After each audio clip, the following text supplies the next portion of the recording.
మోషే దగ్గరికి దేవుడు ఎందుకు వచ్చాడు? నేను రాను అన్నా కూడా ఎందుకు వచ్చాడంటే మోషేకున్న భారం, మోషేకున్న మంట, మోషేకున్న త్యాగం, మోషేకున్న మనసు. ఇశ్రాయేలు ఏడుస్తున్నారు, దిగులు పడుతున్నారు, కానీ వారిలో దేవుడికి కనబడలేదు అలాంటి మనస్తత్వం. మోషేలున్న మనస్తత్వం, మోషేకున్న భారం, మోషేకున్న తగ్గింపు, మోషేకున్నటువంటి ఆ ఏడుపు, ఆ రోదన, ఆ భారం ఇశ్రాయేలు శ్రమలు అనిపిస్తున్న వారిలో కనబడలేదు. అందుకోసం ఎక్కడో మిద్యాను అరణ్యంలో గొర్రెలు కాసుకుంటున్న వారి దగ్గరికి దేవుడు వచ్చి నువ్వే నాకు కావాలి రమ్మన్నాడు. నేను కాదయ్యా అన్నా కూడా నువ్వే కావాలి, నాకు నువ్వే కావాలి అన్నాడు.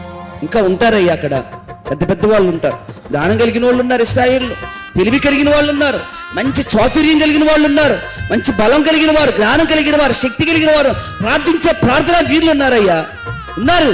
వెళ్ళమన్నాడు మోషే దేవుణ్ణి. నేను పనికిరానయ్యా, నాకేమి చేతగా.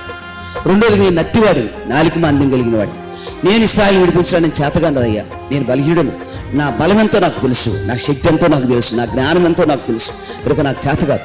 నేను జ్ఞానం కలిగిన వాడిని అయితే అలాగే ప్రజలందరూ చూసేటట్టుగా బహాటంగా చంపుతాను, నేను నా కోపాన్ని ప్రదర్శిస్తానా?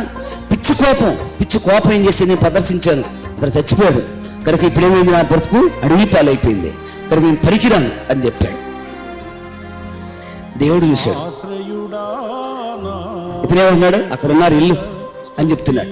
అక్కడున్న వాళ్ళని చూశాను, ఇల్లు చూశాను, అక్కడున్న పెద్దల కంటే, జ్ఞానుల కంటే, ప్రార్థించే వారి కంటే, ప్రకటించే వారి కంటే, తప్పు ఇంకా ఏదో మాట్లాడేవారు అందరికంటే నువ్వే యోగ్యుడిగా కనపడుతున్నావు.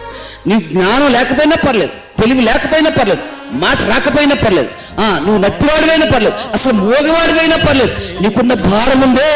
ఇశ్రాయేలు విషయంలో నువ్వు ప్రేమిస్తున్న వారిని, ఆ ప్రేమ, ఆ భారం నాకు కావాలి. దేవునికి స్తుతి కలుగును గాక. ఆ ప్రేమ, ఆ భారం కలిగిన వ్యక్తి నాకు కావాలి. అది నీలో నాగబడింది. వారిలో జ్ఞానం ఉంది, నిజమే చెప్పినట్టు ప్రార్థన చేస్తారు రాత్రి మొగుళ్ళు, నిజమే, నేను చూస్తున్నాను. వాళ్ళు ప్రార్థన చేస్తున్నారు, వారు మూలుగుతున్నారు, ఎంతగానో విజ్ఞాపన చేస్తున్నారు, రోదనలు చేస్తున్నారు, నేను వింటున్నాను, నేను చూస్తున్నాను. కానీ నీ వలె ఆత్మల భారం కలిగి, నీ వలె ఇశ్రాయేలుని ప్రేమించేటువంటి వారు